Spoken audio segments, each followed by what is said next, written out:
আছে এটা পৰাশ্ৰী বুলি কোৱা হয় যিমানবোৰ মাটিত দেখা পাইছে যে এইসমূহ মাটি ধৰ অৰ্কিড মাটি কপৌ বা গ্ৰাউণ্ড অৰ্কিড বুলি কোৱা হয় এটা সব প্ৰথমৰ জোপা হৈছে আমাৰ অসমৰ জাতীয় ফুল জোপা অসমৰ জাতীয় ফুল কি হয় বাৰু কপৌ ফুল ফক্সটেল অৰ্কিড বুলি কোৱা হয় তাৰ ইংলিছ নেমটো ফুলিলে মানে শিয়ালৰ নেজৰ নিচিনা দীঘল হয় সেইটো কাৰণে শিয়াল নেজা কুলি কপৌ বুলি কোৱা হয় আৰু তাৰ অসমীয়া নামটো শিয়াল নেজা কপৌ ইংলিছ নেমটো ফক্সটেল অৰ্কিড আৰু সাইন্টিফিক নেমটো ৰিংকোষ্টাইলিছ ৰেটুসা বুলি কোৱা হয় ঠিক আছে আৰু এটা এটা প্ৰজাতি ফুল আছে কপৌ ফুলৰে বিভিন্ন জাতি প্ৰজাতি আছে ইয়াতে এটাক ৰিংকোষ্টাইলিছ জাইগেন্টিয়া বুলি কোৱা হয় সগেটো এমাহ দুমাহ মান থাকিব ফুলি ধুনিয়া গন্ধ আছে গন্ধ থকা অৰ্কিড হয় আৰু এখানে ক্যাটেলিয়া অৰ্কিড ফুলি আছে ক্যাটেলিয়াৰ বিভিন্ন বেলেগ বেলেগ প্ৰজাতি আছে আৰু ক্যাটেলিয়া কলম্বিয়া দেশৰ নেশনাল ফ্লাৱাৰ হয় আৰু সব ইয়াতে ইয়াতে আছে পৃথিৱীৰ ভিতৰতে জোপা সৰু অৰ্কিড যাৰ নেকি ফুলৰ সাইজটো 1.2 মিলিমিটাৰ হয় ইয়াতে আছিল সব ফুলপা ফুলিছিলে এটা মৰহি গলগে এখিনতে ফুলিছিলে ফুলপা নামটো টেনিয়াফাইলাম গ্ল্যান্ডুলোসাম টাইনিয়েষ্ট অৰ্কিড 1.2 mm ৰ ফুল ফুলে মাত্ৰ 3-4 দিনৰ কাৰণে ফুলপা ফুলে ঠিক আছে এটা সব অৰ্কিড মানেটো হৈছে কি কপৌ ফুল জাতীয় সপুষ্পক উদ্ভিদ নহয় জানো এটা অৰ্কিড আমি কেনেকে চিনাক্ত কৰিম কোনবোৰ ফুলকনো অৰ্কিড বুলি কোৱা হয় নৰমাল ফুলবোৰনো কিয় অৰ্কিড নহয় অকমান চাপি আহক আগৈছো অৰ্কিডৰ আমি যিকোনো ফুলত দেখা পাব সদায় 6টা পাহি থাকিব লাগিব 6টা পাহি আছে এটা 5টা পাহি একে ধৰণৰ থাকে দেখাবলে এইখিনতে অকমান সুবিধা হ'ব চাওকচোন 5টা অলপ একে ধৰণৰ পাহি থাকে আৰু মাজৰ পাহিটো সম্পূৰ্ণ বেলেগ থাকিব চাওকচোন 1 2 3 4 5 দেখিছে 5টা একে ধৰণৰ পাহি এই মাজৰ এটা পাহি সম্পূৰ্ণ বেলেগ হয় বাকি কেটা পাহিৰ লগত নিমিলে তো হে 5+1 থাকিলেহে অৰ্কিড হ'ব তাতকে যদি কম বেছি পাহি থাকে তেতিয়াহলে কেতিয়াও অৰ্কিড হ'ব নোৱাৰে হেতু কাৰণে লিলি ৰজ মেৰিগোল্ড এইবোৰ অৰ্কিড নহয় আমি যে কপৌ ফুল বুলি কওঁ চাবচোন কপৌ ফুলৰ মাজৰ পাহিটো কপৌ চৰাই নিচিনা লাগে কাৰণে কপৌ ফুল বুলি কোৱা হয় আৰু পাতৰ হীৰাবোৰো সমান্তৰাল থাকে অৰ্কিডৰ লাইনবোৰ এনেকে সিধা থাকে তেনেকে কচুপাতৰ নিচিনা মানে জাল হীৰা বিনাক নাথাকে তেনেকে চিনাক্ত কৰিব পৰা যায় এটা সব এইফালে ফুলি আছে ভেন্ডা অৰ্কিড একো মাটি নাই দেখিছে ধুনিয়াকে বাছি আছে ফুলি আছে ইহতে কি হয় সব সাধাৰণতে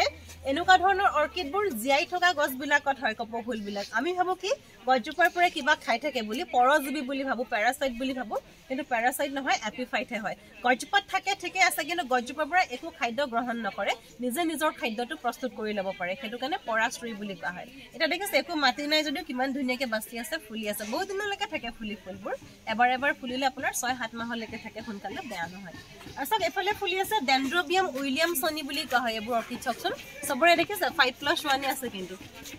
সবৰে 6টা পাহিয়ে থাকে আৰু এখানে ডেন্ড্ৰোবিয়াম হিবিকি বুলি কোৱা হয় এইবোৰ ডিফাৰেন্ট টাইপৰ অৰ্কিড ফুলি আছে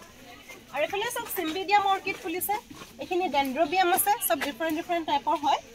এটা সব কপৌ ফুল অকল গছত বুলিয়ে নহয় যদি আপোনালোকে এনেকে মাটিৰ পটত লগাব পাৰে নাৰিকলৰ খোলাৰ ভিতৰত লগাব পাৰে একো মাটিৰ প্ৰয়োজন নহয় যদি এনেকে মাটিৰ পটত লগাই ইটাৰ টুকুৰা কয়লা নাৰিকলৰ বাকলি দিব পাৰে মাটিৰ কোনো ইয়াত প্ৰয়োজনে নহয় দেই মাটি দিলে মৰিহে থাকিব আমি সব এটা গছত কপৌ ফুলজোপা লগালে কি কৰো গোবৰে মাটি একমান লেপি উফানুফা কৰি দিও হয়নে পিছত কি হয় কপৌ ফুলজোপা বেছি দিনলৈ নাথাকে বেয়া হৈ যায়গে সেইটো কাৰণে মাটিৰ কোনো প্ৰয়োজন নহয় এৰ নিউট্ৰিশন খিনি তাৰমানে তাৰ পৰা এনেকৈ ল'ব পাৰে গোটেইখিনি এটমস্ফিয়াৰ পৰা ল'ব পাৰে কপৌ ফুলটো ক'ব নোৱাৰে ন যে মোক মাটি নিদিব মোক মাটি নালাগে তো মুখৰে ক'ব নোৱাৰে হয়নে নহয় সেইটো কাৰণে মানে নিজে নিজে বেয়া হৈ যায়গে অৰ্কিডজোপা মাটি যে পৰিমাণটো বেছি হ'লে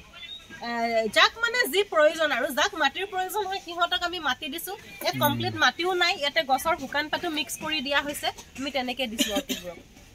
এটা সব অৰ্কিডকটো ডাইৰেক্ট ৰ'দ বৰষুণ না লাগে 30% সানলাইট 30% ওয়াটাৰ 40% এয়াৰ লাগে সেইটো কাৰণে আমি সেড হাউসটো ক্ৰিয়েট কৰিছো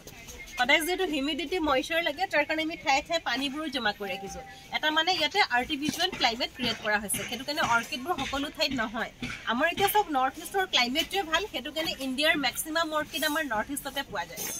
আৰু নৰ্থ ইষ্টখনক অৰ্কিডৰ হটস্পট বুলিও কোৱা হয় এটা সব ইয়াতে জোপা অৰ্কিড ফুলিছে নাচি থকা নাচনী নিচিনা দেখি চাওকচোন আপোনালোকে ইমাজিন কৰিব লাগিব অৰ্কিডবোৰে সদায় কিবা নহয় কিবা এটা শেপ লৈ থাকে এটা সব নাচি থকা নাচনী নিচিনা দুখন হাত মুখ আছে গাউনটো পিন্ধা নিচিনা লাগে চাওকচোন সব সাউথৰ কথাকলি নিচিনা লাগে ডান্সিং লেডি অৰ্কিড ইয়াৰ বিভিন্ন বেলেগ বেলেগ ৰং পোৱা যায় ডান্সিং লেডিৰ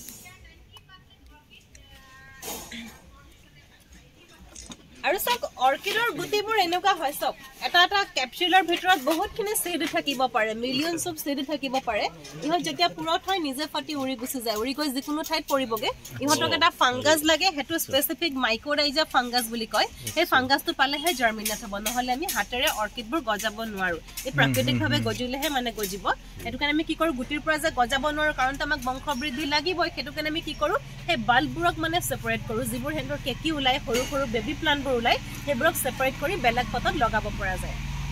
এইটো তেনেকৈ লগোৱা হৈছে তেনেকৈ এইটো আপোনাৰ নিজে নিজে হোৱা বাৰু এইবোৰ ছিড পলিনেশ্যন হোৱাৰ পিছত নিজে নিজে হোৱা তাত আমি অৰ্কিডজোপা লগাই দিছোঁ তেনেকৈ আপুনি ছেপাৰেট কৰি কৰি তেনেকৈ লগাব পৰা যায় এইটো গুটিৰ পৰা কঠিন হয় যিবোৰ মানে মাটিত যিমানবোৰ ফাংগাছ পাইছে সেইবোৰ মাটিতে নিজে নিজে গজি গৈছেগৈ যদি গছত কিছুমান পাইছে নতুনকৈ পুলি আকৌ সেই তাৰ পৰা ওলাইছে যদি ফাংগাছটো পাইছে গুটি পৰিছে গজি গৈছে তেনেকুৱা হয় এতিয়া চাওক এইফালে ফুলি আছে চিলোজাইনি ভিস্কোচা বুলি কোৱা হয় এইবোৰ অৰ্কিড চাওকচোন আৰু সকলো অৰ্কিডৰ সময়বোৰ বেলেগ বেলেগ দেখিছেনে কিছুমান ফুলি আছে কিছুমান ফুলা নাই কিছুমান ফুলিব তেনেকুৱা হ'ল কিছুমান ফুলি গ'ল সকলোৰে সময়টো বেলেগ বেলেগ যদি বেছিকৈ চোৱা যায় মাৰ্চ এপ্ৰিলত বেছি ফুলে অৰ্কিডবোৰ যিহেতু চ'ত বহাগ কপৌ ফুলাৰ সময় হয় তেতিয়া বেছিকৈ ফুলে এইফালে চাওক এতিয়া